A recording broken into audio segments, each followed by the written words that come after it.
Oh, welcome. This is the Strong Small News, where we got a big interview going on.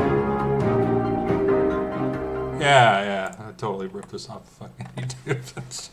All right, Saint, Riddlerman, JC. Because I didn't really come prepared with. I guess I don't know. I'm just gonna dive right in. It's gonna be I'll pause and talk, but mostly listen. I'll take some notes. I promised the Credo that I'd provide him with some good intel since he's on a religious hiatus.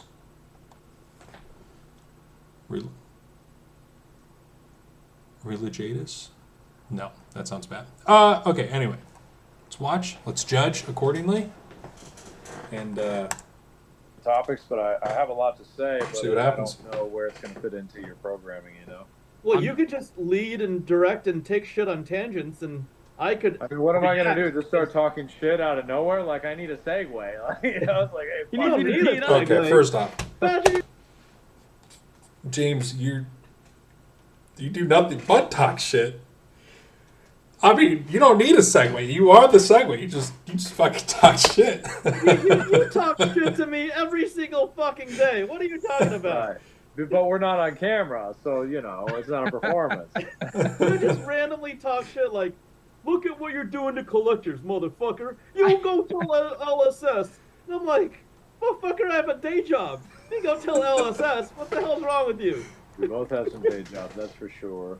I have a feeling I'm already memed out in a couple channels anyway. I'm just happy I could flip burgers, that's all. So, ladies and gentlemen, welcome to another episode of Fab Uncensored. I'm here, as you can tell, by James and Saint. Really freaking great to see you guys again. It's been a while. I think a lot has shifted in the LSS and collectible part of LSS since the last time we spoke. Last time we all three spoke was a while back.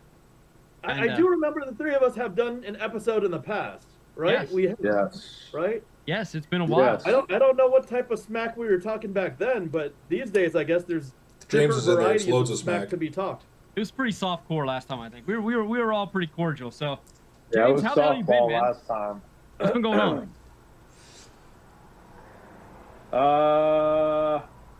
Well, lots of memes.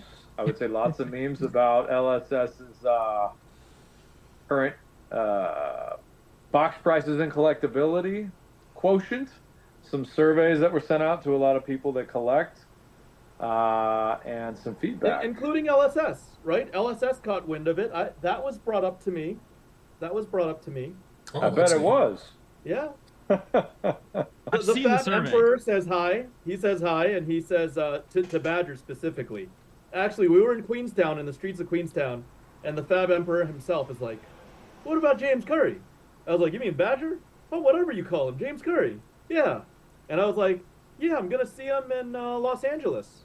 You're gonna be there for sure, right? You got something to deliver to Mr. Emperor, I believe, right?"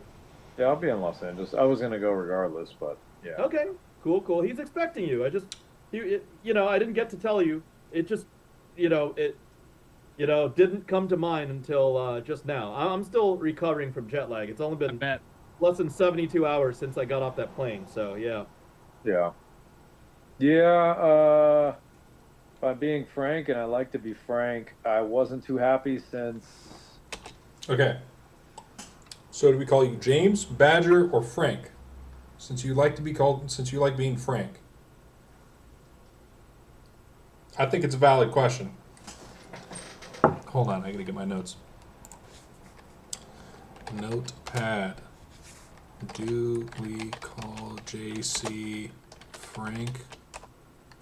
And I quote, I like to be frank. I think it's a valid question, okay? Don't judge me. Probably Dynasty-ish, Uprising-ish, with collectability. I think there could be more to be done for collectors, and I feel a little beat up.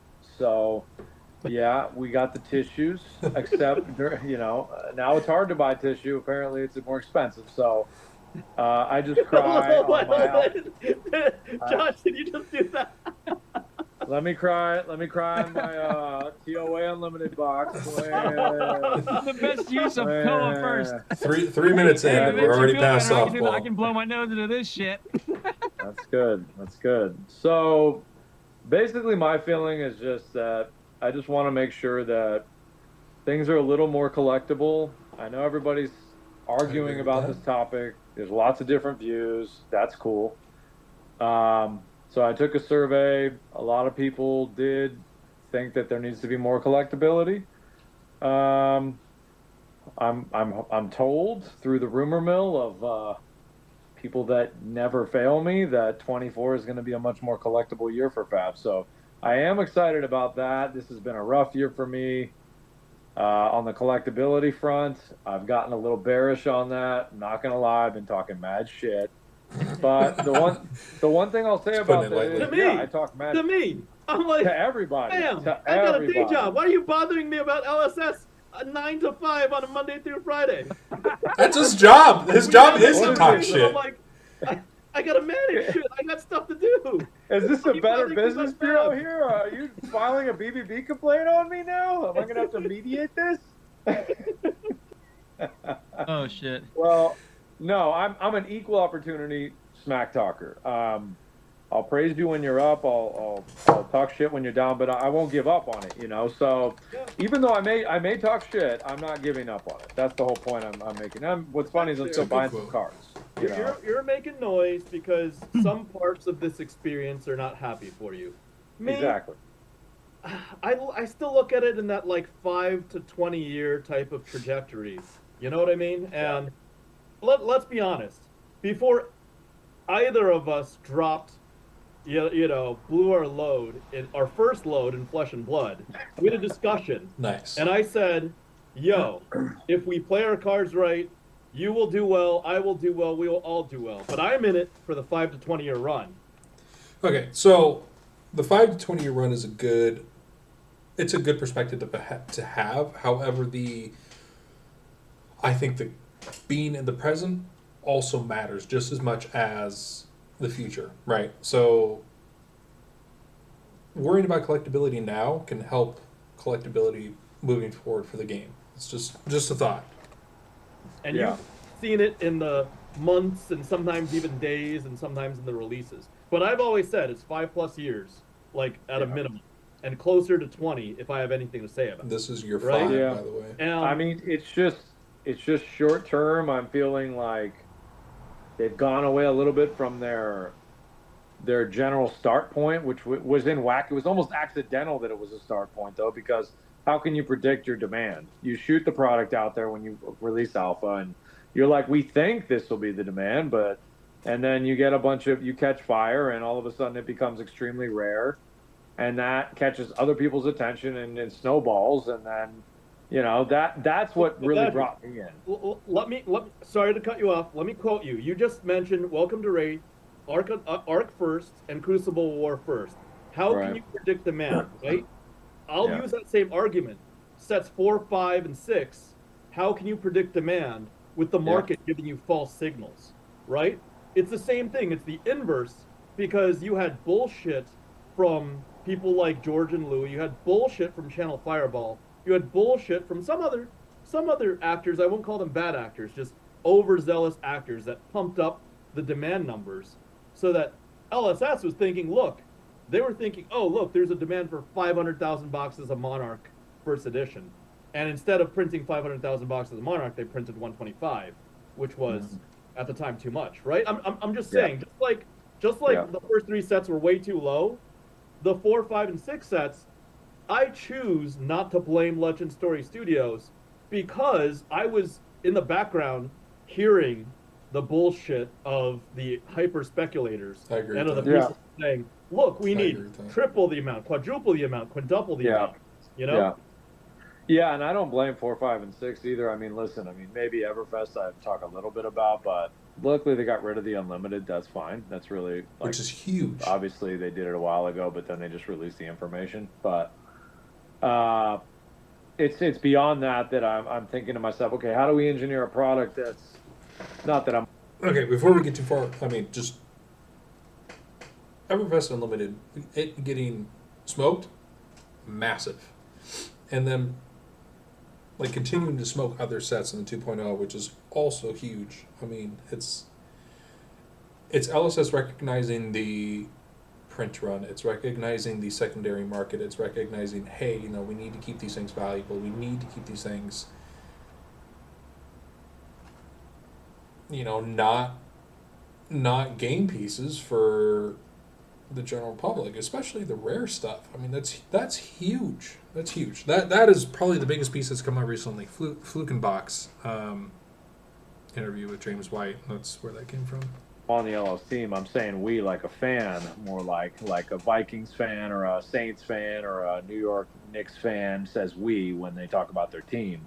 Yep. You know, I just want to see more collectability out of boxes. I want to see more surprises. I want to be thrilled on things. Maybe you don't spoil every card. You know, maybe you throw things in there like the previous ones. Maybe you don't give a lot of print runs when it comes to the individual cards, some of those chase cards. Maybe you keep it completely a mystery. And I've sent suggestions out to people, you know, people that see the suggestions and they're at LSS. But it's not my company. I don't own it. But at the end of the day, there's lots more ways that can really make this a more collectible product. And I think that's the reason for my noise. It's not me just wanting to talk shit with no skin in the game. I mean, I'm still grading freaking Everfest, you know, like, Yep. you know, when Everfest was hitting all-time lows, I was submitting grading orders. So it's like, I still believe in the company. I just would like a little correction. That's all. When you say you want more collectability, are you saying basically you want rare items that are powerful, or are you wanting, you know, beautiful cards like the Angels? Like, what in your mind would satisfy that little that you know, that tweak for collectability compared? I'm gonna give my input. I know it's not asked. I would say alt arts. Channel Lake Frigid alt art, beautiful, gorgeous, love it, want more of it. There hasn't been an alt art since Tails. I mean, there's Swinging Blade from Crew. There's, I guess, extended rainbow foils, but that's not the same as an alt art. I think the alt arts are huge. That's a great collectability piece because I mean, you still have the normal non-foil variant, so the rainbow foil variant for those who don't want, like, they want to pimp their deck out with the original art. Great, but the alt art, that's massive, man. That's the juice. We love that. What they're currently doing, because like my buddy just today, we bought a box together at the LGS, and he hit a Marvel Singularity. Right? Was that like a 1 in 10,000 ish card? Pretty fucking amazing experience. Only worth $500, but Right. that's a pretty special, rare, in my mind, collectible case card. And I mean, super happy for him, and like he was excited. Wait, what differences than what they've already done are you seeing as like being more desirable for you? Well, I also feel like from a power standpoint, I feel like the couple sets fell flat because I feel like particularly Luminaris made it do that. If they had a properly built Luminaris, like I think they had planned to do, but I'm not sure of the decision there.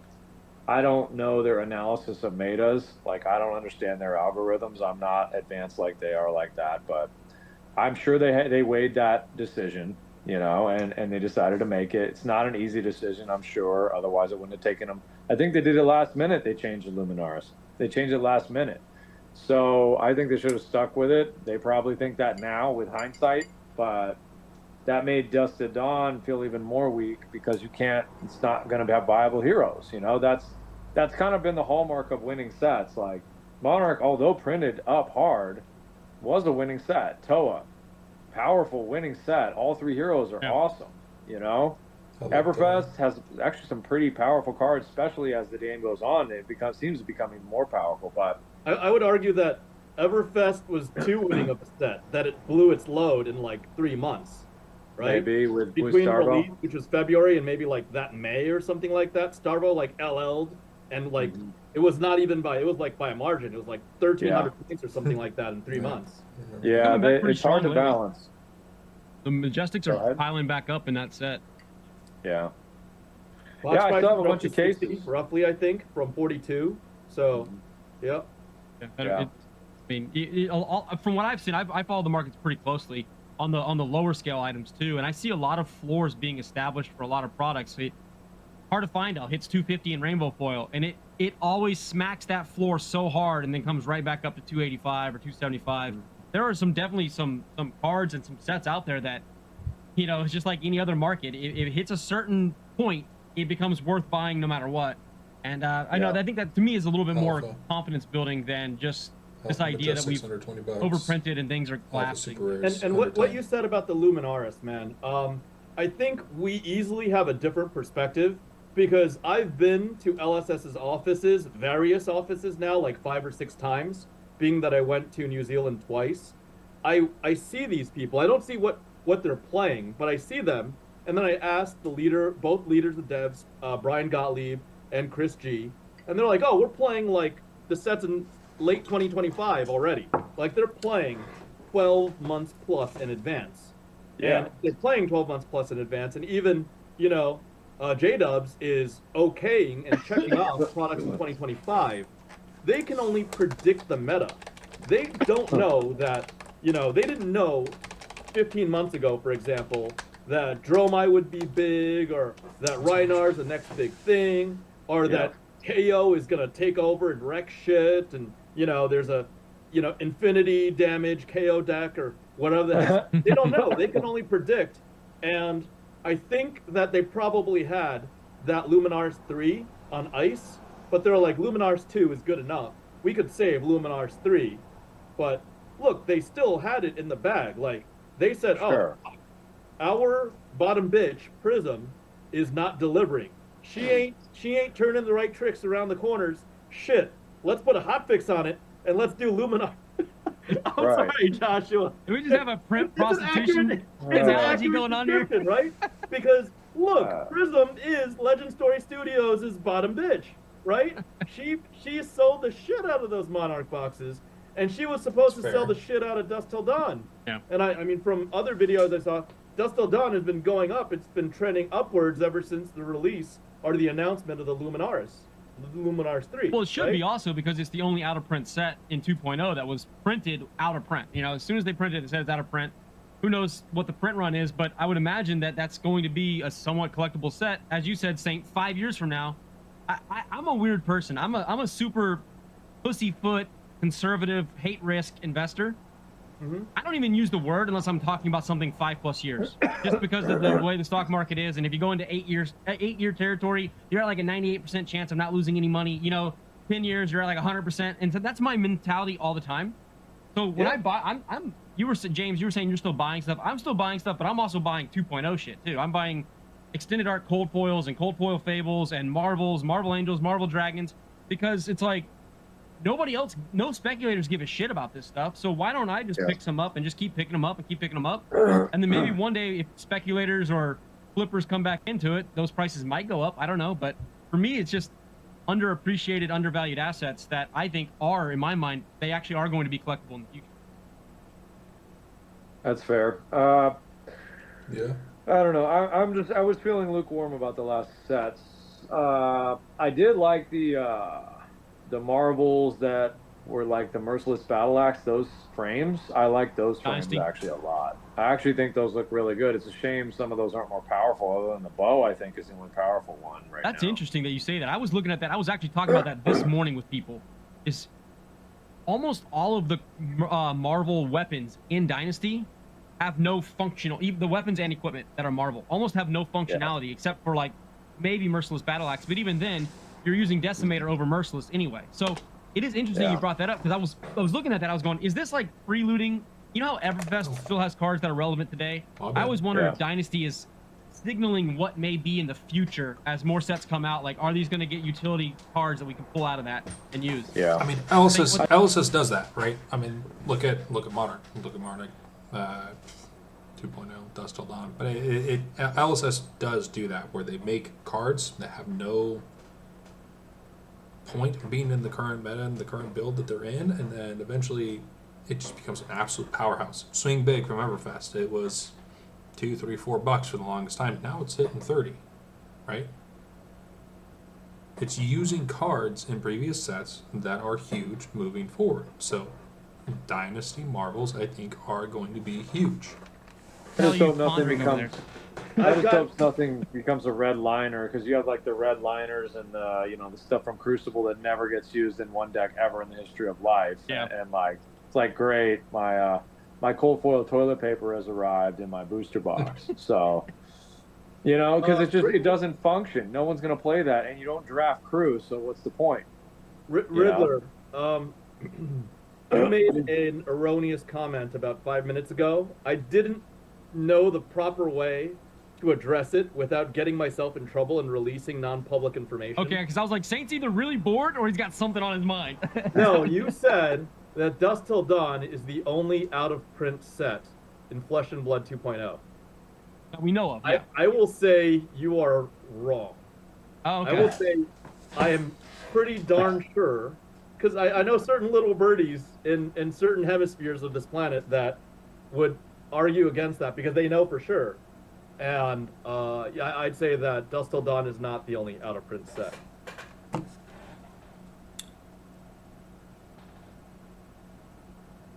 Let that sink in. Dusk Till Dawn is not the only out-of-print set.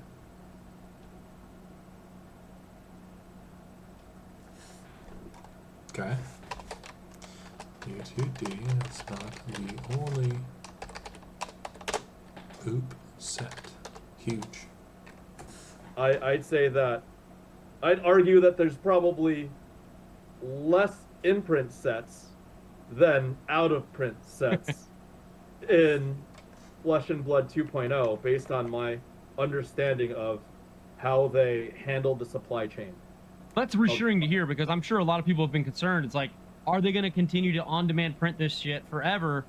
But again, I just think that people don't give. I genuinely think that right now in this era that we're in, people haven't been giving LSS enough credit for like actually thinking about their business plan and running their business like a business person would, and they're just making a lot of speculative noise about negativity that's not proven, and then discerning how to solve these speculated problems. It's kind of weird, but I don't know if that made any sense to y'all, but that's what I feel like is going on. People are complaining about print runs and printing to oblivion. Meanwhile, James admitted to burning, incinerating all of the entirety of Everfest Unlimited, which presumably, if the original run of Everfest First was 229,000 boxes, Everfest Unlimited isn't 50 or only 100,000. Probably 200,000 as well, right? 150, 200, 250, some number that's a six-figure amount of boxes, right? And that's millions of dollars of product cost, because it doesn't cost LSS $5 or $10 or $15. It presumably cost them at least, call it $20 a box to manufacture and ship to the distribution centers and the wholesalers, right? The distros. Actually expensive, frankly. Huh? That's pretty expensive. Well, you're getting quality prints. You're getting quality prints from Cardamundi, right? And Cardamundi prides themselves on their work. I actually got to speak with an executive of Cardamundi, and we had more than one meeting while in Queenstown. A lot of people didn't realize how much of the global supply chain, not just in Fab, but in all TCGs, flew down to Queenstown to observe the celebration. Mm-hmm. So that's interesting. That's an unsaid little fact. Can I ask you a question about that? Sure. Did you get the impression that Cardamundi gives some sort of priority to Flesh and Blood in terms of like their quality control over printing and their supervisory part of printing? Because I know we've had some issues with other sets, and I was just curious, like, does Cardamundi look at us as like the little step kid that doesn't need attention, or does it look at Flesh and Blood as like, hey, this is a great partner that we want to make sure is happy? I believe they are a very strong partner. The executive that I spoke to mentioned the printing errors, even the Pro Tour cards. They mentioned other mishaps that have happened. He was confident about the entire cold foiling process and told me how much of a headache it was, but told me to keep specific details of the cold foiling process confidential. Yeah. Although we went to it, I even for the executive to go in depth and teach me about how it was done, he needed clearance from the Dubs. And then he looked at the Dubs. The Dubs says, this guy's part of the family. Let him in. The Dubs. And then The Dubs. I love it. and then we had multiple follow-up discussions about that. So they're very prideful about what they do and the product they turned out. I will tell you that there's a point in time where a very, very well-known vendor, one of the developers, as well as one of the other largest collectors in the world, and a group of other people came together to provide, let's call it an array, a display of cold foils through time, starting with the Heart of Findal, the Eye, the Shard, blah, blah, blah, blah, all the way through time to review. And this literally Cardamundi executive with double-digit years of tenure at Cardamundi sat down and studied every single aspect of every card, and we spent not a little amount of time, and we had follow-up meetings about it. So he cared. He showed me he cared. He even took notes. He's like, Saint, we got to keep in touch. I still have his business card. And he's like, Saint, let's arrange a tour sometime. Let's get you, not on behalf of LSS. I might have to go in on a separate entity, a separate business entity. But I was told that my input was valuable and it was helpful, and hopefully it will change some of the aspects of the product for Fab. So Fab is a big priority because Fab seems to be very loyal to them, whereas other publishers, right? Other publishers that may or may not like do Amazon dumps and do bullshit etched foils, they don't, they're not as loyal to Cardamundi as I believe. AKA the Cox. The bag of cocks. So and the Marlboro lady. Let's shift gears. Judge packs. It's been 0 days since we've discussed judge packs. Look at him, They're he's still pissed. talking about that on Discord. I'm just gonna tell you, I be think like 2050. I hate back in judge my packs. day, I in hate 2023, they printed the Art of War. I I'm hate so that. offended. Dude, fucking Game judge pieces. packs, man. Jesus. All right, so what's in the newest judge pack? There wasn't shit in there, was there? The newest one? Thank Silver, God. nourishing Thank God they energy. didn't do another Art of War. Thank God they didn't do another Art of War, for Christ's sake. Dude, they fucked up. They admitted it. I've got. But how did they admit it? When did they admit it, Not Yeah. publicly. Dude, Not dude, publicly? Okay, Badger, you Bro, beat me up the about back no, listen to me. room- Listen to me. The Let me back speak room for a second. massage No. doesn't count, bro. Considering this mofo down there beat me up about it for 3 weeks. He was salty for 3 fucking weeks. That's it? Yes, you. Yes, Oh, you. more than 3 Yeah, weeks. I was gonna say more than fucking More 3 than weeks. 3 weeks. Like, What bro, the? you and like 30 people from the Salty Whale Discord and other Bro, collector it's- Discord. Let's I don't go. know any collector happy about judge packs. Let's I go. don't know about this. Salty Whale. Saint Hung has no control over what happened to Blood Fest. Well, I'm not PMing you now. Let's not embellish, but you're hearing about it. That's I'm getting all sorts of memes. And the memes, yeah. Dude, the memes are great. What The memes are fuck, great. LSS? See? Listen, Dude, Holy let me shit, tell I never you, thought I'd agree with when I Riddler was or in something. New Zealand, I confronted multiple about it. They're like, I'm sorry, man. I know. Give me man. all your I'm judge sorry, packs, man. I'm It's out of burning my them. hands, We're man. gonna shred them with the tunics. grab Get 'em outta those here. judge packs now. But to be fair, what I had heard in response is, look, it's probably not going to happen again, not to that capacity. Probably. And I I think mean, listen. it's been toning down, right? Yes. Yeah, well. Art of War, right? Yeah, Art of War, yeah. they fucked up. Sink Below, right? Mhm. And then Shimmer's the Silver, right? Shimmer's so Shimmers, I'm not that mad about because Yeah. it's closer to a 2.0 card, you know? Yeah. I think if they did it a little bit different, no one would have said a word about it. They were like, great, good for the judges. But when you mess with like the top tier stuff and like you could have put that in a box, I think it inflamed quite a bit of people, and that's putting it lightly. Putting it in a box would have generated more revenue for the company, would have caused more box openings for the company. It would have gotten people more excited about opening boxes for the company. It would have gotten people to say, hey, check out this cool ass card that I got out of this box. See my friends, hey, speaking of, because I got this cool ass card, let's play, man. Look, this is what I got. It spreads the word, you know. It's showing the collectability of it. It's showing, hey, we got some cool ass shit in a box. Let's spend our money on a box and hope we get it. It's the chase. It's the gamble. People love the gamble. I mean, when you're getting memes for like 8 months, people are not happy about that. The Judge card's not even out for 8 months. It's been like 3, maybe. Whatever. Whenever that shit came out, that straight up pissed me off. Well, I was catching flack for every single day for like 3 weeks. Okay, man. The reason why I'm so pissed is because I want to buy boxes, and it pisses me off to the point I want to lay off boxes until I see a correction in the way that they're addressing collectability. In my own opinion. Are you in my own okay? opinion. But let me show you the difference. White lights, they fucked up. I publicly on YouTube said, BL. This is a common theme, Saint. I'm getting to you. You're not an LSS employee after all. No, but bright lights, they fucked up. What the fuck were those marbles? Who the hell was signing that order? Was it Stevie Wonder? Hey, you're the one that made comments about it. Dude, everyone hates that fucking marble, bro. Everyone. What marble? By the time the proof sheets came out, I'm not defending LSS, they fucked up. But by the time the proof sheets came out, it was between releasing a set 3 months late or releasing a set with shitty, right? Can you tell the difference? No. I would have loved to see real marbles in that set. I probably would have bought those actually. So that was a shame. Necrobos and Necropotent, that's it.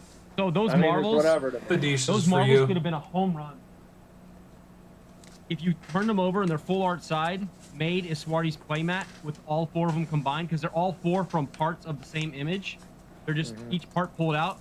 If you could have turned those around and made a 4 card 2x2 collage with, all in one, it would have been fucking home run. Hey, all I heard was it was on the production side. James came out on an interview a month prior and said, shit, by the time I saw it, it was too late. And I verified, I triple verified, and that's the whole story. That's their story. They're sticking. Yeah, I'm just saying it's a common theme. We got Judge Pack fuck ups, we got Bright Light fuck ups, we got Dusk Till Dawn APs that barely anybody wanted to buy. All right, let's just put our what's on the table. Wait. So Dusk Till Dawn APs. How are they that bad? I don't think they were that bad. I hate them. I hate them because they could have done so much better than that. I look at LSS as a front runner of doing things that nobody else is doing, and that really ticked me off because it felt like it was underdone. I felt like they could have done much more. I'm not going to say all the suggestions I have for it because I'm not the designer of the game. It's not my place, but I have a bunch of other ideas that I believe are way better, and that's what floored me a bit. So I'm looking forward to 2024 because when you feel like you're down and you get a little pick-me-up, heavy hitters I don't know about yet. So far it looks to me like a 7 out of 10 for which is better than what I've seen the last 2 sets. 7. Dude, I would not accept under an 8.5. Here he comes. Open that shit. Here he comes. You need to open that shit, and I opened that shit. I was head down the stretch he goes. To open that shit, right? I love it. I'm telling you right now. Counsel? Are you the legal counsel for LSS? I am not. Show me your bar card. If you don't buy 100 boxes, you're a piece of shit. Now, I think that. Wait. No, I think heavy hitters is gonna be a fucking home run. The marbles are yearly beautiful. They're awesome. The cold foil legendaries are not only. You were talking about collectability earlier in 2.0. Like, what more could you ask for? The legendaries are powerful. There's maybe you can argue one of them might be like a neutral balance, but the other 4 are very powerful. Balance of Justice is fucking amazing. It's probably one of my favorite artworks. I like the Goldman guy. I like the Goldman guy's look. He looks snobbish and angry and an asshole pompous prick. Yeah, he's got a punchable face. And he's in marble, too. He's in marble on a fucking horse. Yeah, I like that part. And the Fabled is beautiful, and it's also not in rainbow foil. It's not. Which is huge. Because I had not heard that yet, but we were speculating that it was only in cold foil, which is good. I think that Fable being only UPF anyway, why you don't need to fucking rainbow foil. Okay, we had a room of 300 people opening the set for 3 days. Yeah. And 0 rainbow foil Fables happened, whereas multiple cold foil Fables happened.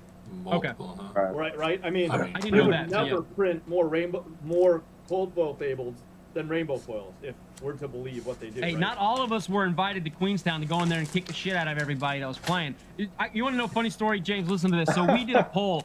We did a poll on my stream, and we took all the four, Liam Phams. I can't remember everybody's. Kevin, I think Kevin, Liam, Kelvin, Brody, and Myra. Right, basically the 4 pros. We put them out and we said, take your picks on who you think's gonna perform the best out of the content creators or the invited guests.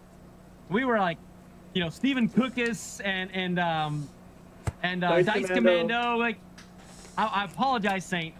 I didn't have your back. I went with Dice Commando too, but I was rooting for you when I saw you kicking the shit out of everybody. That's awesome. I would have put Saint up there. He's got that dog in him, baby. He does. I knew he was going to do as something. hard as I could. I knew he was going to do like something. That stupid block card that came out in Oh, Bud Light. this motherfucker put a block card in his arsenal. It looked like a fucking sink below to me. I had like 15 of the people from my channel. We're all hanging out in the live video, and we're all like in Discord on live. Oh fuck, he did it, didn't he? He did it. Everybody does it once. That's what every LSS employee told me. Everybody does it once. Yeah. And that was the first time I saw block card, and I still dang near kicked her ass. She needed a full block on that last turn. Melody did. Yeah. When I did that. And I played her to like a 7-2 lead where she was at 2 or something like that, or 9-2. And I had momentum at that time. If I had 1 or 2 more turns, I would have taken that game 5-0. So they were being nice to you, because what LFS should have said is everybody does it once when Bright Lights came out, because everybody else played Bright Lights pre-release. and we're told the rules. Well, I did not. Truth be, hey, I'm not ashamed. I know, Prior to that game, I had not played Flesh and Blood since Pro Tour with Fi. I played Pro Tour with Fi. I played 3 games of Fi. Whatever Pro Tour, I think it was. That was Pro Tour. What you sure that was that in San Jose? No. Oh wait, was Fi? I don't think it was Baltimore. When you took my CNCs. Oh, and Fi in San. Okay, that was San Jose. Okay, it was after. It was the thing. It was the same year though. Pro Tour 2022. I played 3 games of Fi because I lost, and I dropped because 0-3. Right. That's the last time I played Flesh and Blood. And even at that time, I only played Fi for the first time. And before that, I played Viscerai at a calling in Lille. So come on. So man. people are saying that Heavy Hitters feels a little bit like Welcome to Wraith. What's your opinion? It's absolutely Welcome to Wraith. Perfect. It's Welcome to Wraith, except in WTR, Reinhar's really hard to build, except they fixed that because KO is like the answer. If you don't know how to play KO. If Smooth you brain. can't find a line, play KO. Beat I'm chest, calling go out again, Tall 5s or Timmy. 6s, just kill people. Where's Tall Timmy? He's got to come back for that since he's so dumb. He's actually going to be able to succeed again. I knew it was the reason he left the game. It got too complicated. KO is pretty gangster. Like you could play KO to a solid B+, and every single game will be close. I did not have one bad game on KO. Like every single game was 1 or 2 life points. There was no blowouts when I played KO. I heard a rumor Tall Timmy's coming back. Yeah. Who? Yeah. I heard a rumor Tall Timmy's coming back. Oh, really? Be careful. I Yeah, I hope heard he a does. legit rumor. I hope he does. Yeah, he's a good dude. This set, back to the collectability, Badger. This set, I will say that I feel that the marbles are super scarce. You want the marbles to be super scarce. Okay. You want the cold foil. Since this video has come out, it's 1 in 196 packs, I think. It equates to 1 in 2 cases. I mean, it's 1 out of every 8 boxes. So I mean, the marbles are what, Dynasty rarity? Maybe a little bit more common, and not as rare as I would like. I would like the marbles to be 1 in 3, 1 in 4 cases, 1 in 12, 1 in 16 boxes, to make them special, right? To make it more collectible, to have that chase. Just my input. Fabled to be super scarce. Yeah. And collectability is back. Collectability is back, even in the blitz decks. People didn't want blitz decks. People were complaining about that bundle. That stupid card repair shop made that disingenuous fucking video like he knew fuck all about Flesh and Blood. I don't know about that video. Yeah, I'm not familiar with that either. The guy who made the TCG player bundle outrage video, he was a LGS owner. I mean, I got him on my. I won't call him out. I got him on my YouTube. He didn't even scroll down to see the price. He's like, it's over. Legend Story Studios is taking money off of my table because I own an LGS. Fuck them. Fuck TCG Player. And Nice. I'm like, oh, the two bundles together are 170 bucks, are 175 bucks. You buy the bundle, you get a promo, you save $5, and you get a promo. Like, that's literally the disparity. So, I didn't even buy it, so I don't know. well, they cut the print run of it supposedly. I believe. I'm speculating there. So That pissed me off too. Why? Okay. Once again, TCG sale doesn't sell out. Whose fault is that? What do you mean? Whose fault is it? Whose fault is it not? It sells out. Are we not putting that on the actual consumer. company? Or are we gonna make excuses? Let's cut right back to it. Let's corner Saint. Is that not the company's fault that they overdid the bundle on TCG Player? There's 1,500 bundles. I think they cut it to 750 or 800. Should have been a little bit cheaper, I think, frankly. No, it's exactly where it needs to be. They sold it at exactly map. Yeah. Right. Yeah, so everything was exactly map. I personally didn't buy it. I'll tell you why I didn't buy it. I think the promo is really good promo. I don't give a shit about the box. I can get boxes anytime, but Sure. I didn't buy it intentionally because the only product my LGSs are allowed to sell during pre-release weekend, which I do think is a mistake, they can only sell the pre-con blitz decks. So because of that, I'm just gonna buy a brick for my LGS when I go do my pre-cons as a way to support them. Yep. I wish they could sell the boxes because that's when everybody's fucking hyped up, right? Like, I'm hyped up. I'm playing with these cards. People are getting hits around me when they're opening packs, but I can't buy the product until February 2nd. So that's kind of a weird thing for me. I do wish I could get the product in my hand during pre-release. So that I'll just buy the pre-cons and help that way. As of the filming, literally 30 minutes ago, I just want to put up an update because I'm getting a lot of private messages saying, "Good job, Saint." Rudy the Magic Guy in his Patreon. Exclusive promo kits. Relationship update with LSS/James. I have communicated with James and the higher ups at LSS. We are all on the same page and we all expect a long-term relationship for life. We will be working together to get exposure to Flesh and Blood and continue to help spread awareness of the brand. We have all hugged and expressed the bromance between each other. Perfect. It's going to take a wrecking ball to break that connection. Patron promotions and promos will continue. We are staying the course. Tighter print runs in this new era and better communication will be happening moving forward. The show goes on. I am very happy. The cat from Jacksonville, Florida. You're fucking welcome, people. Thank you. Halfway around the world with a mission. You're fucking welcome. All right? Calm down, buddy. Calm down. Listen, Did the print runs adjust before or after Rudy made his video, though? Before, right? After. Probably adjusted 6 months ago. After. The print runs adjusted probably 6 months ago. James said it himself. 8 months ago, 9 months ago, right? When they made the decisions and signed off on all that stuff. At worst, 6 months ago. Meaning they incinerated Unlimited, the whole batch of Unlimited. But before then, I believe that LSS has been paring back on print runs, which he said himself on that Flukenbox interview. Yeah, right? I think really the adjustment is control it better and make some things a little scarcer, and do a little more creativity on the collectability side. Because as a collector, I'm not playing the game that much. I'm just going to tell you straight up. I don't have the fucking time for it. I'm too busy. I'm too ambitious. You and me both, fam. Neither do you. And so, but I want to buy the product. I want to open the product. I want to grade the product. I want to sometimes, every once in a while, hit the LGS and say hi to my locals and bring them play mats and, say what up, chill out, maybe play an event, whatever. And then go to some of these pro tours like the LA one. That's the way I deal with this game. Like, that's the way I like to do this game. Others do it different ways, but I think that's what's nice about it. However, when I want collectability, I just want that creativity, because it just feels like cold foils became less special over 2.0. And I want to see them more special again. I just want to see them more special. I agree with you. I agree with you that cold foil. The cold foils seem less special. I mean, the cold foil commons, great. It just shows that you're not going to get it. Pretty much, that you're not going to get another hit in the box, right? I mean, they have extended arc cold foils, which are awesome, right? I actually personally really like those. The cold foil legendaries, if there's a Marvel variant, it's kind of feels bad. I mean, look at the Emperor from Dynasty. Marvel Emperor, significantly more badass, right? Cold foil, you have just the front sight Marvel. Look at that beauty.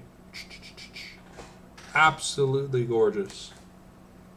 Absolutely gorgeous. I mean, there's nothing like it. It's since the Marvel rarities come out, cold foils seemed less special, and it sucks. The extended art cold foils are significantly more special than the normal ones. I could go on about that, but I mean that's reaction video, not my opinion. Less special even as of Monarch, and I agree. Not so much the legendary cold foils, but Yeah. especially the common cold foils. It's like, Sure. Yeah. is there gonna be a day where you just fucking print rainbow foil like common equipment or rare? Yeah, equipment? I completely agree with both y'all on that because I collect all the cold foil sets of equipment. It's just one of the things I like to collect. And son of a bitch, Bright Lights had fucking 32 goddamn pieces of gear I had to collect in cold foil. And Heavy Hitters is more. I just don't think we need the commons and rare cold foils. Like it used to be. Agree. It used to be you had one set of like common cold foil equipment and then one set of rare equipment and then legendaries.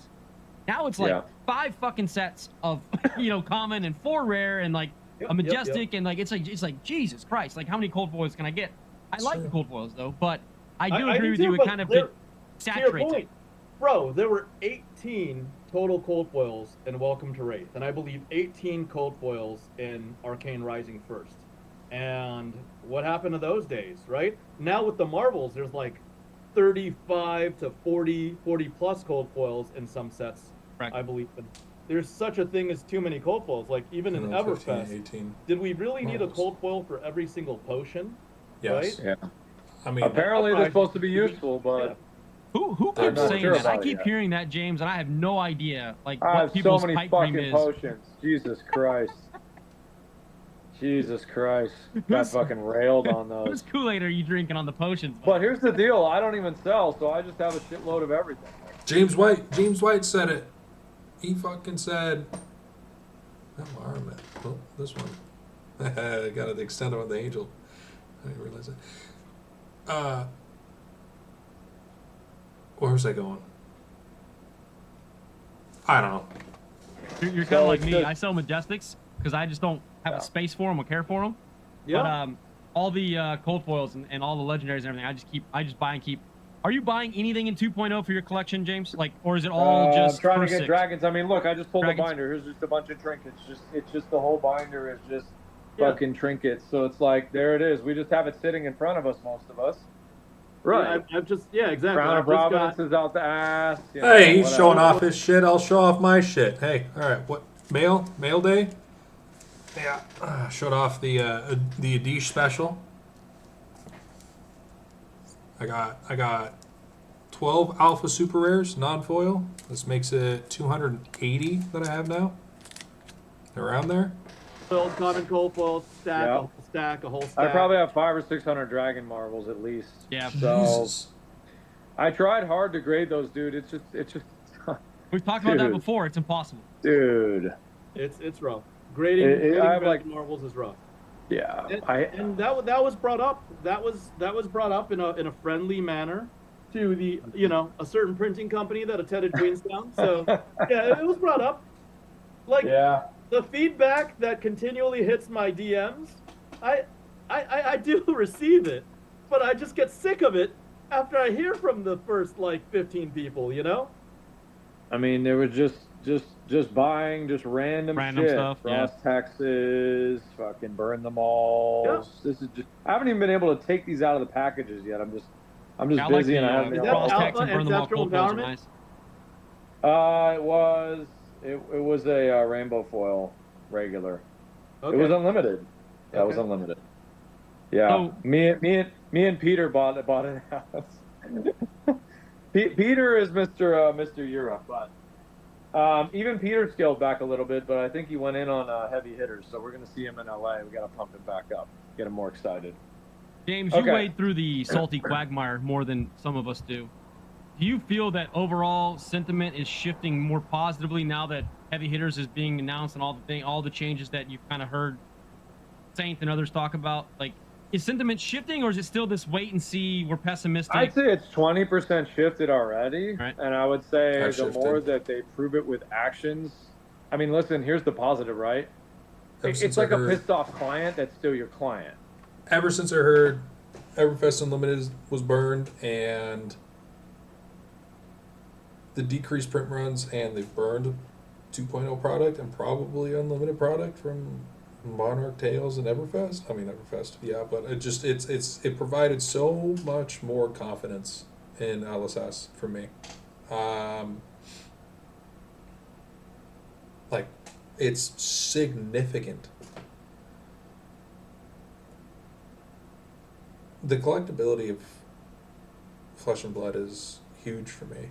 I don't have time to play it like James, right? I'm just fucking busy. But the collectability, the attention from LSS that is giving to the secondary market is massive. It's huge, right? I mean, it's showing that they care. It's showing that they pay attention. Right? I mean, some people are not your client, great, whatever, but it's so many pissed off clients, and what that means to me is like, but they're still your client.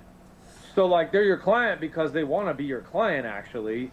You just need to bring them back around and restore, you know, whatever confidence they're looking for. And I think they make those adjustments, I think. And we back. What does that mean market-wise if that does happen, per se? You know, that's really the question. Does that mean whack pumps? Does that mean random cards pump out of nowhere? I don't know what that means, but I think that would mean better box sales and just better overall interest, because some of those people do buy a lot of boxes, actually. So, yeah. Saint, or do you have something to say on that? I just have to remind you both and all the viewers that things in TCGs and printing in general, printed products, they don't happen in a vacuum. Like, everybody's been complaining these recent 6 to 7 months about print runs and values and overprinting. Meanwhile, I mean, James is a CEO of a company. He's already solved those problems, but he can't. There's not a good, convenient place for him to go public about it, nor does he need to go public about it in the first place. People started bitching maybe August, September, October, but guess what? Like, yo, look, psych, we already handled that in July, but our CEO and other key members aren't even mentioning that. And sure, maybe in September of 2023, everybody's up in arms about the Art of War, Judge Path cold foil, but that decision was probably made in like January, February of 2023. Then Cardamundi needed to print it. Cardamundi printed it. It went to New Zealand. Newson has it in his office because Newson's literally the king of promos. That's literally his job, Newson Zhang, the shredder. That's what he did. He had it in his office. Then he, aggregated it and sent it out to all the judges, right? Like, those decisions were many, many months back. Just like Bright Lights, that probably happened in, I don't know, April or May. They knew, oh, fuck, 6 months ago, oh, fuck, we fucked up. But guess what? If we don't hit the printing press, we're not going to have a set for September or October, whenever BL came out, I think that the overall feedback was good for people being negative because it's negative supporters, right? There's a difference between negative people with nothing, right?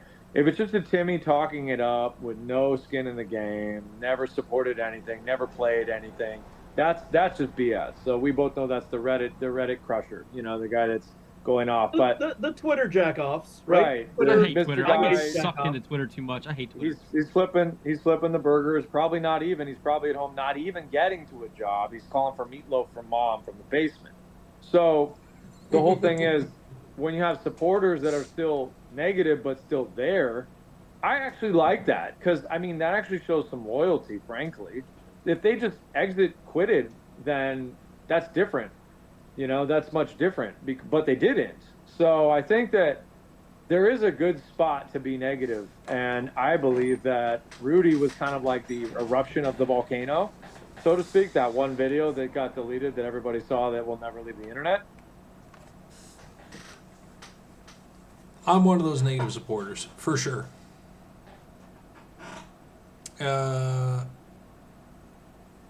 I know you guys don't give a shit about my opinion, but I'm gonna give it anyway. I during that time, I kept buying alpha. I kept buying cold foils that I loved, the pulses that were cheap, a couple of fableds. I think I have quite a few granders I need to throw on the binder still, but it's still supporting the game. It's still supporting the company. It's still providing that support, but being negative about it. It's we're loud and angry because we care, right? Not because we have skin in the game, but because we care. We care about the company. We care about the game. We want to see it succeed. I don't care if I make any money off of this. I care because the game's fun. Because it's brought me close to people I never ever would have interacted with otherwise, right? I've made friends I never would have met ever. But because of this game, I have been able to do that. I've had that opportunity to do that. And I'm negative because I care. It's kind of a backwards concept, but, it's...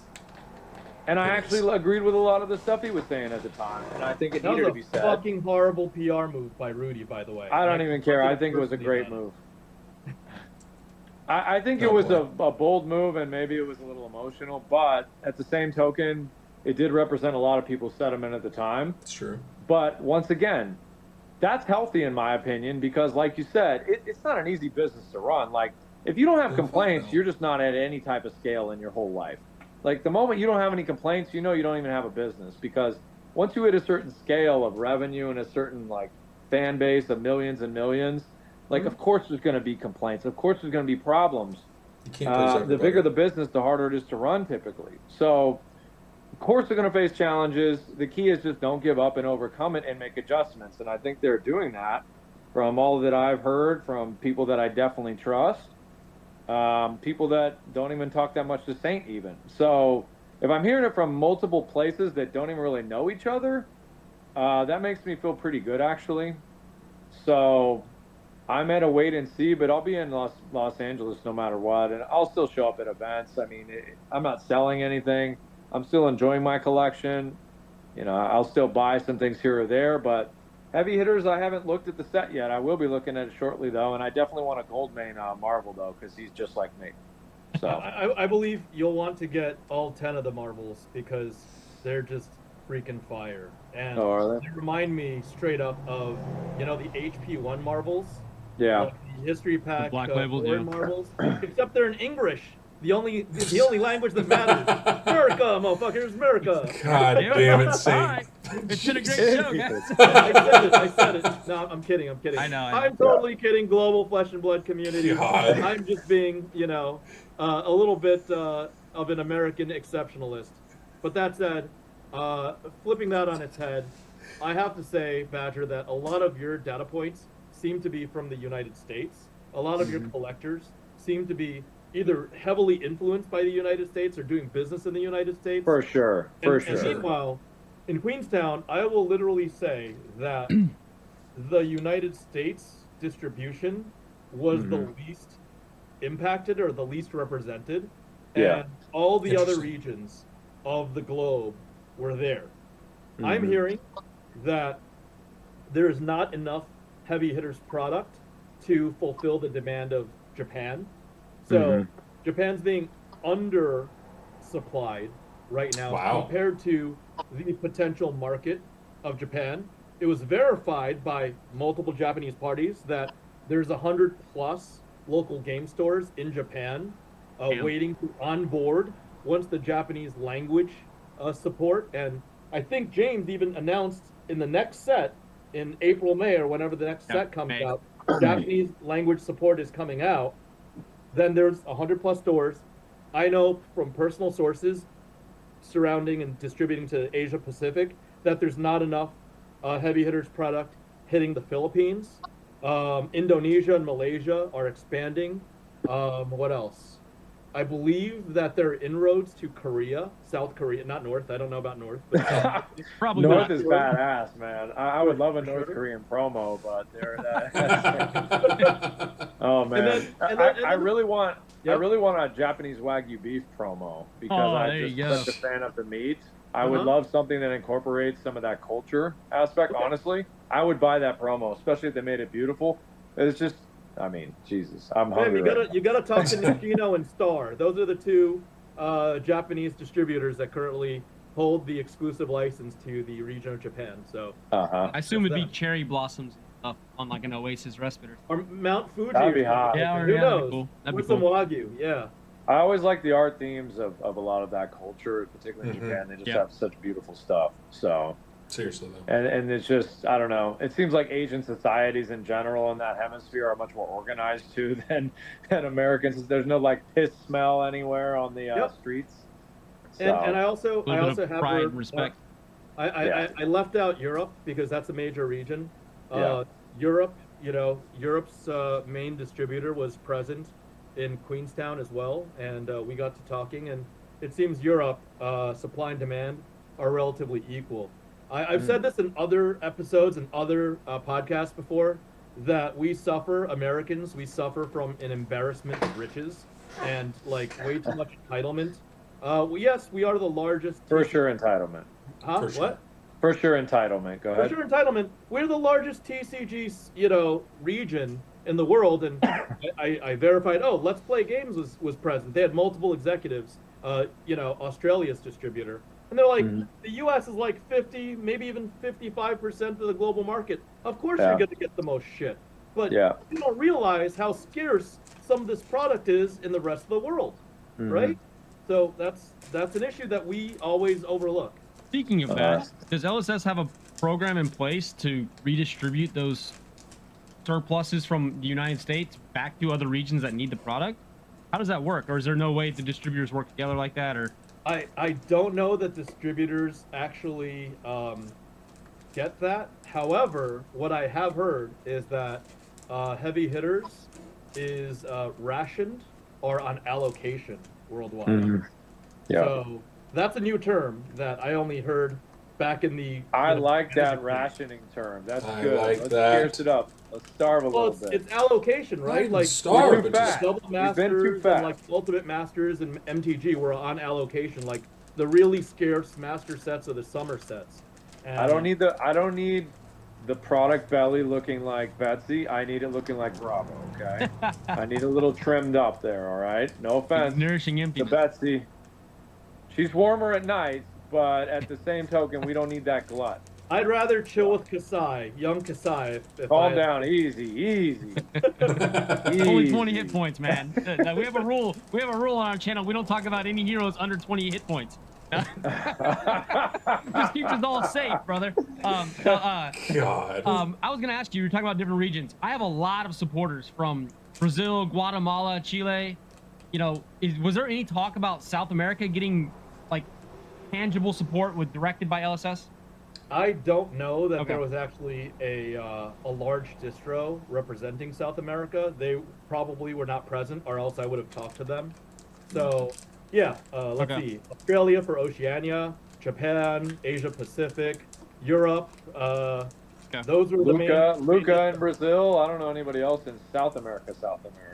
Brazil, Yeah, right? I don't know the distro in Brazil, but I'd love to make inroads and I'd love to get the proper contact. Just like I told Sloop Dupe, Wesley, I was like, hey, I've literally been trying to reach out to the distros in Canada, and I've been trying to see what the heck's up with them in Fab. And They feel like they're dumping or something. The way their prices are so low. sounds like it. It I mean, sounds I'll like just say they're what I not- see, Yeah, but- they're not good custodians, or the old Prince have not been good custodians. Le Channel Fireball. Le Channel Fireball. Yeah, a little bit. There's a new. They made a rebranded to Le Channel Fireball The Channel Fireball. Oh God. in Quebec. All right, So- awesome. Well, does LSS? I mean, you're talking about, a little bit more rarity, a little bit more scarcity with the product. Not having so much surplus supply out there. I mean, how are they printing? Do you think that they're printing just for like the satisfied demand now, or are they looking like, hey, we want this product to persist for 2 years, and we expect this rate of growth for the number of LGSs that we have to provide for? So, like, I mean, how do you have any information on how they're figuring out that number? That's actually a good I question. I do, but I don't know if I'm allowed to share. Okay. And I keep my non-public information non-public. So yeah. That's why I'm just reading some questions that people have asked. So, about But kind of LSS's responsibility in the pricing. I think they're doing it in a very responsible way. I think they're doing it in a way that controls the supply much more responsibly than other publishers. But again, I think that people that don't know pretend to know, and they start criticizing the publisher, LSS, and that's a little unfair to LSS. Like, look, let's just say, or not let's just say, it's obvious now that they had the warehousing costs as well as the printing costs of a whole goddamn set of Everfest Unlimited, right? Do you think that was housed in distribution centers worldwide, or do you think that was housed in LSS warehouses, right? Yeah. All of that was at the cost of Legend Story Studios. Sure. But it's invisible. Yeah. That never hit the market, right?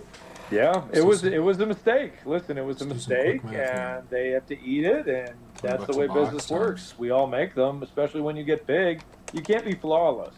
You're gonna $10 make boxes. mistakes. It's 4 million It's your bucks. reaction to the mistakes that kind of defines your destiny in this case. So I think that they've made some good adjustments. I needed to get all this negativity out because a lot of it was fair criticism, but also what it also brought about was more information about, okay, why is all this happening? And that made me feel a little bit better because I got some clarity onto some of the whys, which from a business perspective, I could understand. I could actually understand their position. Some of it I didn't agree with, but some of it probably would happen to anybody. So at the end of the day, they've earned my business over a long period of time. They've earned my trust and loyalty. So we're still rocking, but we needed to get that out of our system and hopefully push them a little harder to correct. Or listen, sometimes criticism is fair, right? And sometimes you need it to get you a kick in the butt to move things a little faster. And the positive is if you have critics, that means you're a somebody. You have something going for you, and you also have a lot of people there. Okay. They're only one shade away from coming back to positive. So, I mean, I'll give you an example. Like I've had clients where they cuss me out. 5 minutes later, I call them back. They're cooled down. I calm them down, and they're giving me their Visa card. They're paying me $5,000. So why does that happen? That's because they're still your clients. Okay. I think that's the theme. They're still your clients. So if they're still your clients, they're still watching you. They're still flippable to positive. And that's what I think could potentially happen with a lot of these folks. So Badger, right now you're saying that LSS simply needs to overcome client objections in the short term, right? A little bit, but I think they're already eking into the good sentiment because a couple people that I know that usually buy a fair bit of boxes, they bought a little bit more after seeing some of the response to heavy hitters. Okay. So that's good. And then you just see a little bit of an attitude shift in general. I would say that 20 to 25% shift has already occurred. Okay. Yeah, I'm also not going to bullshit people. Like if I don't hear good things, I'm also going to say, listen, like I haven't heard shit, but I have heard some pretty good things. And I think 24 will probably be a really either a home run year or a year to at least correct. But I think that if they do what they need to do, they can at least correct well. And I look at them like they went up and down, up and down, up and down, but they're always going higher ups, higher downs, right? They're just continuing to step up after the trenches and the ups. So I think that they're in a minor trench, but they're also doing some things great in this trench. And let's face it, too, the world isn't exactly doing that great either. The macro conditions aren't exactly amazing. So as macro can improve also, and if they right the ship, you could be looking at things that are wild. But I think bare minimum, you'll win back some of those people big time, and a lot of them will really buy back. Well, you said the sentiment changed by about 25%, but is that 25% out of 100? Or are you saying that a certain amount of the percentage went negative, but we won back 25? Like, what's the situation? I would say that, like, if we're at, like, we're, like, negative, like, 100% or something, let's just use that. And if we're 25, well, actually that's not fair. Maybe if we're negative like 50%, let's say that. Let's say some people are different variances of negative, right? Okay. Some are 5% negative, some are 20%, some are 50%. But let's say on average, the average person is like 30, 40%, whatever, 20% in that range, 20 to 40. So some people are a little bit positive now or neutral.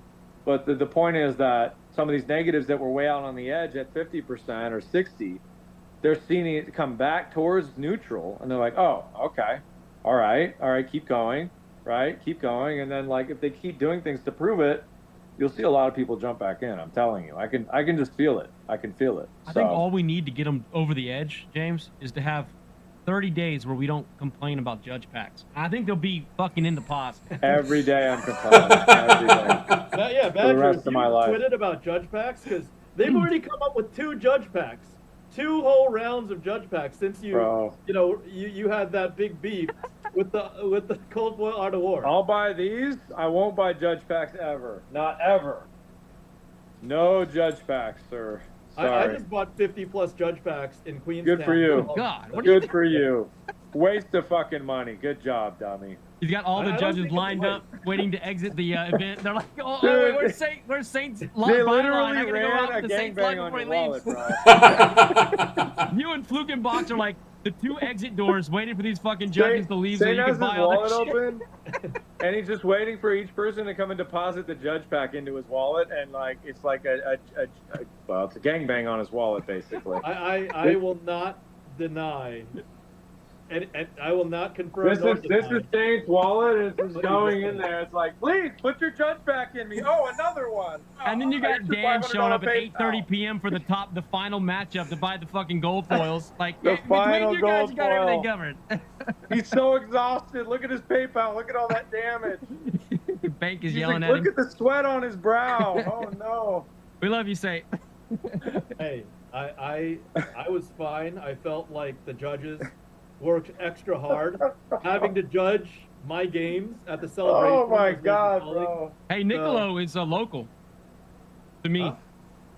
Nicolo? The head judge for the celebrational. Oh, Nick. Yeah. Nick, he's a local. He's in my area. He plays in my area. So. Asian Judge Nick, right? Yeah, he's from DC area. Yep. Yeah. It was him and Amanda that were the 2 co-head judges, and I didn't purposely put them through so much crap, but just so many things happened that were just complicated, and they're just like, it's okay, Saint. We're not doubting you, but there's some certain standards. Like my sleeves were off. Like I think some foils were curled. What I was a like, I didn't do clown. anything. His deck Those list were had runaways. I didn't Dorinthia do on it anything. and like fucking heavy hitters. Yeah. You And he's have like 6 pink snatch alpha foils in there. It's like, what are you doing, dude? Pink snooches. What are you doing?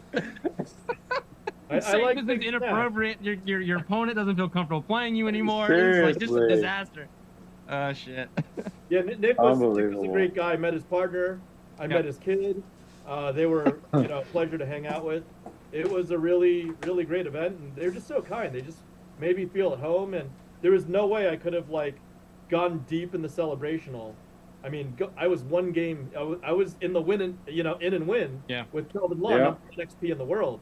That was like a moment. Like it was Awesome. this close, but at the same time, even though I didn't win, I'm like, whoa, when am I gonna go that deep in a televised flesh and blood event? Probably never again. So Probably never again. yeah, it was like peak adrenaline for me. It was a memory. Tell my kids about it one day, So, Yeah, I was hyping you up on the chat. Everyone was Yeah. doubting you. I was like, don't sleep on him. He's got that dog in him. That's Get true. off me. That's my boy. Yep. That's one thing I Move would out say of is my way. anytime I'm getting burnt out or I'm feeling uninspired with Flesh and Blood, especially doing fucking 216 daily uploads in a row now, yeah. going to the events is like a straight just juice into the arm for me. Just be excited about it. You feel the energy. You meet the people that are passionate, having a great time. You meet new people. Yeah. You're building connections, and then it reminds you oh yeah, that's why I'm collecting this fucking game, because it's awesome and people love it and it's a great thing. And It's true. I think sometimes And- people just need that spark every now and then. Yeah, and dead ass, I haven't touched the game in over 15 months, close Yeah. to a year and a half. And I was like, it just didn't occur to me that playing the game would make me fall in love with the game all over again. Because before, like J-Dubs was at the dinner the night before, and he was looking at me. He's like, "Hey, are you gonna enjoy yourself?" I'm like, "I don't know, man. I just don't want to lose. This is a lot of pressure." And he's joking. He's like, "So everybody, what is it? Everybody comes to Queenstown, and like you're like, I want to do everything but play Flesh and Blood." Yeah. No, it's not that, man.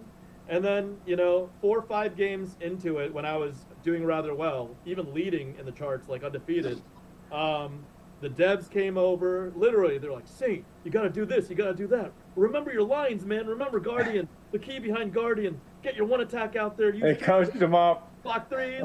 I'm like, "Oh shit, okay, coach. I'm gonna go in there and Got this, give it Rudy. my all," Hey, So, it was great. Yeah. that you were in that Magic Pro where you did well on the Magic Pro regional tour or something back in the day. I bet you were feeling like that again. A little bit, yeah. It gave me that nostalgia of like 20, 25 years ago, and Yeah. it was just an amazing experience. I almost died, by the way, thanks to Legend Story Studios. I never bungee jumped in my life. Oh, God. I literally, I mean, you guys know, as bros, you guys know that I had a mild stroke like a year and a half ago, and strokes are really serious shit. And like there was this whole waiver. It's like, oh, I've never had like a heart attack, stroke, high blood pressure, I was like, of course not. Check on. Oh, no. You're definitely not going to sue me, right? Like they literally said, if you sign this, I'm definitely not fucking with this company, and I understand the risks. And I went and did a 43 meter, which is like 150 foot bungee jump, and I went off. First, I was like, oh shit, am I gonna die? Then I whoosh, oh, this isn't that bad. And then on the way, I recoiled, and then the rope caught my feet, and then it went like, bam, down again, and literally my heart felt like it stopped. Like the same feeling as that like stroke that happened that day. Holy shit. My arm like went numb. I whited out for 30 seconds. Whoa. Before I knew, it was like, oh, hey, grab the pole, because they literally had to have me stop, being in. Bro, they killed your ass, bro. Not my boy. That was like that. I was like this close from having another very serious heart-related episode. Jesus shit. But I do have to thank LSS for that thrill, because it was crazy. We did that. We did indoor skydiving. Yeah, that was cool. And there was like this crazy boat ride. There was luging. It was just pretty sick. So not just fab, not just revisiting, really just pushing the limits of all sorts of thrills, doing some stuff that I guess was unsafe. That was what happened. Talking about the bungee jumping or something else? No, never mind. different story for another time. Bro, I mean, I can't have you dying on me this early. How are we gonna fucking scale the mountain of cardboard? What would the judges have done? No. Oh my God, they'd be broke as hell now. Too soon. Who's gonna buy the judge Who's packs? gonna buy fucking judge packs if Satan is gone? Like, they're all gonna be at your funeral, like, God damn it, he died. Instead of flowers, it's just loose fucking packages. Cold oil. That's funny. Flick. Hey, the judge pack wrappers coming down from the eaves. It's like, oh, he was a good judge pack buyer. Now we have to open this shit. No. Oh man. Oh my God, bro. Well, I'm glad you're okay, bud. Yeah, seriously, bro, that's fucked up. Sorry to hear that. I didn't think about it until like I just thought about it, and I shared the whole bungee jump. No, but probably shouldn't do that again, dude. Yeah, probably. Probably never. Fuck. Probably never again. Jesus. I will say though, I don't want to down Brody, but Brody went before me, and he's Brody Spurlock, the guy that actually won the celebrational. Sure. 16, 17-year-old kid. He's up there. He looked down. He's like, fuck that. I'm not doing it. I'm just not doing it. He's a smart guy. He fully got tied up, and I'm like, well, if Brody's bitching out, I'm going to do this. I'm going to do this. Oh, and yeah. then I like had like, I was just so full of enthusiasm until the second, until I recoiled, and then I got caught in the thing, and bam, the second time. Hell no. That was a painful 30 to 45 seconds that I don't want to revisit again. Oof. So, yeah. Awesome. Well, glad you made it, man. You literally risked your life for Flesh and Blood fun. So, I did. For Flesh and Blood Fab funsies. Yeah, that's awesome. fucking wild.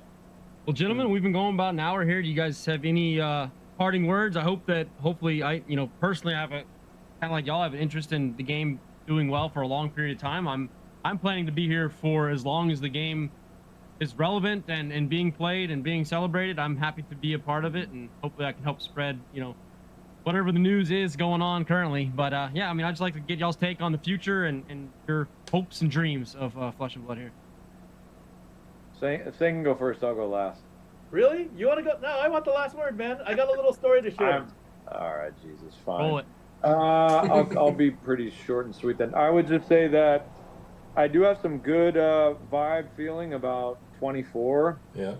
I think that the throttling back could actually be an overcorrection, which I think could lead to actually increased scarcity beyond what they'll predict. And it might swing in the opposite way, which may cause, more scarcity than people would think. And so I wouldn't sleep on 24. I would say just make sure, Stay the course. if you believe in something, you buy it and don't let it run. If it runs, it's going to turn into Monarch again, and you'll be sorry after. Okay, it'll turn into Monarch again. What would turn into Monarch again if you let it run? Well, when I'm saying Monarch again, I mean like just going way over map fast. You know what I mean? So, Okay. Oh, yeah. like Not Monarch. that it's going to go. Not that it's enough going to get product. manipulated like Monarch, but just that the price movement could be substantially more than people think it could be. Okay, So. that's fair. That's fair. I think the downside of Monarch won't happen again because everybody's already, once bitten, twice shy, as the saying goes. And I think we're going to be in an environment where box prices will probably stay at least stable. Map, hopefully map is maintained, or hopefully they loosen up on map while they also print better products. Like maybe there can be, a flexibility on both sides. You know what I mean? To want to enforce map a year or two later. I don't know if that's fair. I don't know if that's okay. But if they printed a really superior product to some of the sets that have come out, like Dynasty, which Dynasty's going okay now. I actually like Outside, Dynasty. I didn't really like, or Bright Lights, right? Yeah. And maybe map or supporting map won't be such an issue if the global demand just takes over. I just feel really happy about what the story I wanted to share is that I just feel really happy that Rudy finally came out with that email that I read to everybody. This is real time; it just happened. But I do want to share a little personal story that only I would get to experience.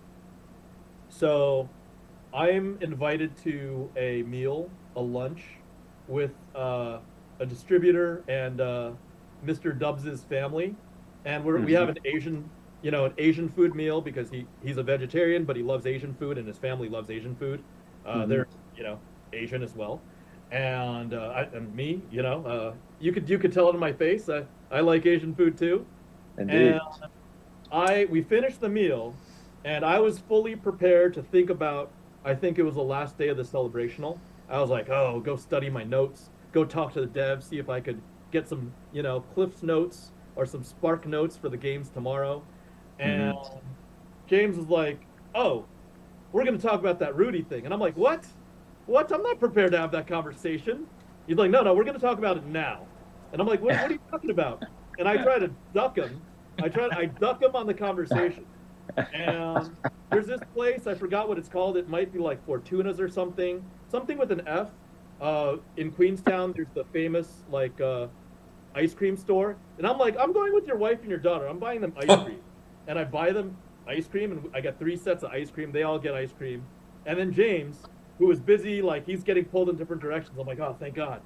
And then I'm walking with his family, and he's just like, you guys stay here. We need to talk. And I'm like, because I got this 2 balls of vanilla, it was chocolate and dulce de leche ice cream. And for whatever reason, I'm just like, are we sure we're going to talk about, there's no time like the present. And then he gets wounded up.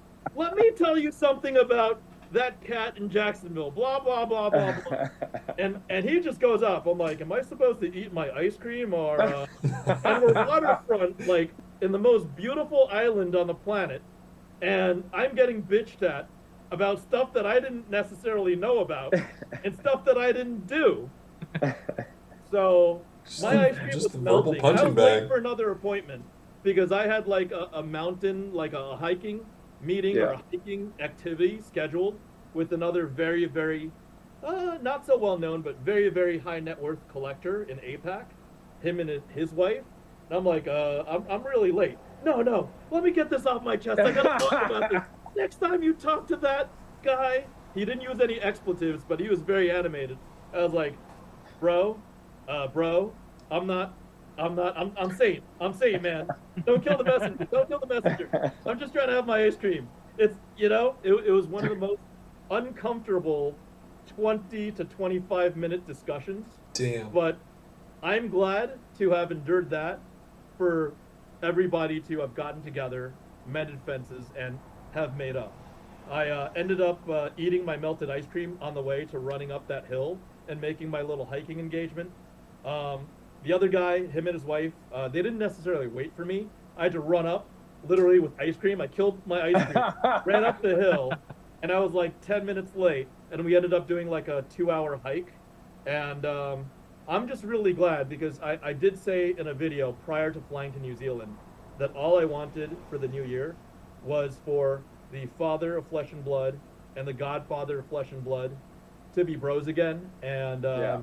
I'm just really happy to have, I'm not trying to take mucho credit for it, to have just helped them bridge their differences by that little bit. I mean, because that's all it takes sometimes. they're honestly, between the parties that really care, there's nothing but love for the game. And Badger, I still put up with your bullshit because despite you talking shit to me at random times at work, I know you love the game, I love the game, and we approach Yeah. it from different angles. And I know, Yeah. Riddle, I mean, you're out there streaming every single fucking day. You love the game as well. And sometimes it just takes us coming together and chatting to realize that, like, we all have a lot of passion and enthusiasm for the game. And maybe It's true. if all of us can just rebuff the people that are being negative about it and also be better judges of character, be like, hey, this guy ain't spending shit. You don't have a say in this matter. Whereas some of your people, I'm saying there's some people that aren't spending shit and just bitching. Badger, you For have sure. exclusive friends that Yeah. put their heart and soul, literally run businesses through flesh and blood. I Yeah. respect those opinions. Yeah. I sometimes don't respect them when they're like private messaging me at 2 a.m. But I do recognize that they Yeah. have opinions and they're passionate about it. But at the end, I gotta say that all the people in the building of Carlton Gore Road, the new headquarters in Auckland, New Zealand of Flesh and Blood, they are more passionate. They treat it as their livelihoods. They treat it as their lives. They treat it as the way they put food on the table for their families. So I just want to say, I'm not their attorney. I'm not their in-house counsel. They literally live and die by this game, and they love this game.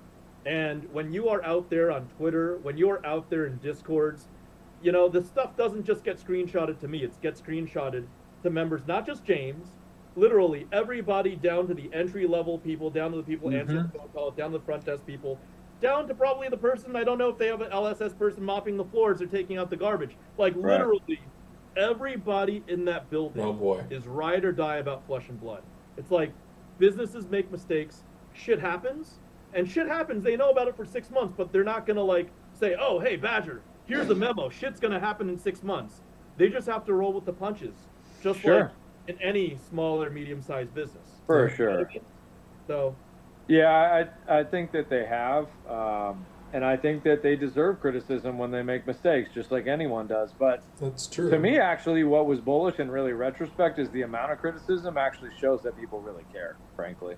Yeah, they didn't just piss off to something I said that else. earlier. Right. Yeah, that's fair. When you brought that up, Said it made that me earlier. think about a little bit more introspection about the way I've handled some things too, where I'm We're like, pissed because we you're care. right. Some of the loudest voices have also put their heart and soul into it as well, and you can't just discredit that because they're complaining a lot. Just Right. listen to what their feedback is, and then you can Well, address yeah. it if it makes sense. Address it. If not, listen Sure. to what their feedback is, but also correlate that to their actual involvement in the game, right? Like, you have to filter the Yeah. collectors and the ones that are dug in and the ones that sacrifice their time and their energy and their finances for Flesh and Blood That versus the people that just came in when 50 tunics were shredded, like the hundreds of thousands of people, maybe hundreds of which, thousands of which piled on because they're just salty MTG neckbeards, right? Let's try to separate. Hey, I have a neckbeard right now. Get out of here. I'm good, baby. Yeah. I'm gonna put the last icing on the cake here because I think we're gonna run over time. But Yep. want to let you guys know this is a big announcement. I didn't even plan to talk about this. Hold on, let me get myself ready. He's gonna do some stupid shit. Come on, Badger. I am retiring from criticizing Judge Packs from this moment on. Hallelujah. It's been 1 day. I'm gonna post it tomorrow. I'm gonna You're- get 0 days since the Oh last my time Badger God. got Judge Packs. 0.001 days. We're going up on the count. I'll tell Oh, man, what a relief. I'm never talking. Where's that I'm violin? never criticizing Judge Packs again. Okay. Great. I've done it enough. I'm sick of the argument. We've talked about it. Let's move on. And, Awesome. and That's a just fair to point. follow up that, I've bitched enough on your behalf about Judge Packs, and I've gotten. I can see you're genuine about this too. I can I've see it in gotten your face. assurances. No, I'm genuine about you bitching to me for 21 plus days in a row about Judge Packs. And Hey. I bottled up that negativity, and just like the Dubs let me have it when he was a little bent out of shape about Rudy, I went back to every other member of LSS, and I was like, yo, fuck, bro, what the fuck about the Judge Packs? Come on, man, missing Badger up. Come on, man. And I'm paraphrasing, but what was told to me was, you will never see something like Art of War Cold Foil in a Judge Right. Pack again. That's fine with me, man. Yeah. That works for me. Sources, I'm just saying that's what I heard back. All right, It so- wasn't from James. It was from other reliable sources that may or may not be in that building. I mean, listen, you make adjustments. It's business. No one's perfect. I think that people are fans, and fans forgive. So, It's true. and then you move on, and you do good things the right way, and maybe you make some adjustments they like, and all of a sudden, it's way more positive sentiment from then on out. So, yeah. Just one all I sexy got. trailer with Kasai in it, and everybody's gonna forgive you. Yep. I'd say if they can follow this up with one more good set, like let's just string 2 good sets in a row. In a year, Yeah. Oh, dude, then, that'd be like, huge. This I give it minimum 8.5. We'll see how the reception is in 2-3 weeks. If Yeah. they follow this up with an 8 or higher, then we're off to That'd the be races. strong. Yeah, that'd be strong. Especially if they have some collectability to it as well, and a little bit of Yes. power. That'd be really good.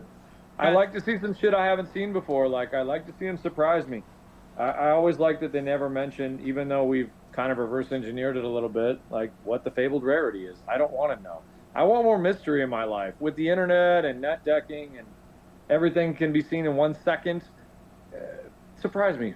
Like, dazzle me again. That's what I liked as a collector. So I'll leave it at that. That's all I got. Alt arts. Okay.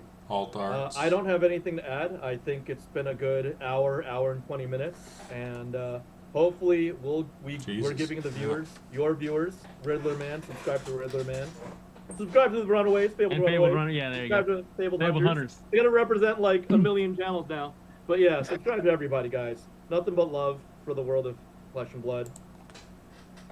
No, I guess I'll let the final Fab for seconds life, play. everybody. Most def. Thanks, gentlemen. Look forward to our next chat. Appreciate For it. sure. Don't let it be too long, man.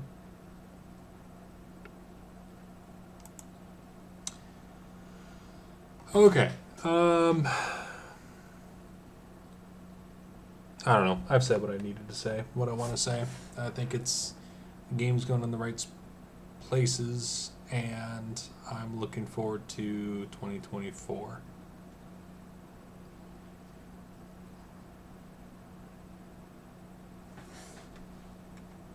Cheers, fellas.